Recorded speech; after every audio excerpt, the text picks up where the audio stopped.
سے بار بار سوال پوچھتے ہیں جی آپ کے پاس کیا اس کا حل ہے، یہ جو آپ دلدل میں ملک پھنسا دیا؟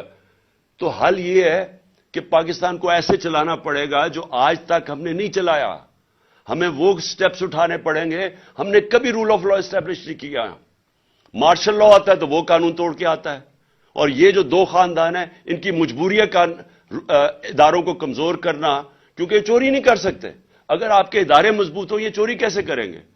جو اسرائیل کا پرائم منسٹر تھا اس کو پولیس نے آ کے اس کے اگینسٹ کرپشن کیس کر کے اس کو چارج کر دیا، کیونکہ وہ ان کے ادارے مضبوط ہیں. اور یہ نہیں کہ یہ جو یورپ کے اور یہ امریکہ کے لوگ ہمارے سے زیادہ ایماندار ہیں، وہاں کے ادارے ایسے ہیں کہ کوئی چوری نہیں کر سکتا.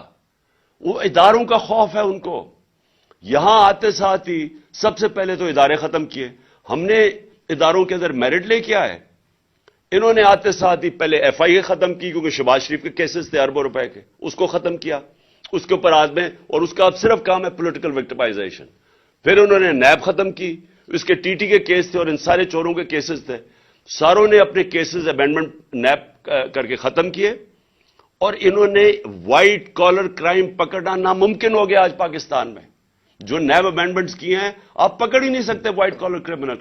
اور پبلک آفس ہولڈر، میں یہاں سے پیسہ چوری کر کے اپنے خاندان کے نام پہ رکھ دوں ایز پرائم منسٹر، مجھے کوئی نہیں پکڑ سکتا. اب میں پوچھ ہی نہیں سکتا کہ جی آپ کے بچے کس طرح اربوں پتی بن گئے ہیں، کیونکہ انہوں نے امینڈمنٹ پاس کر دی ہے.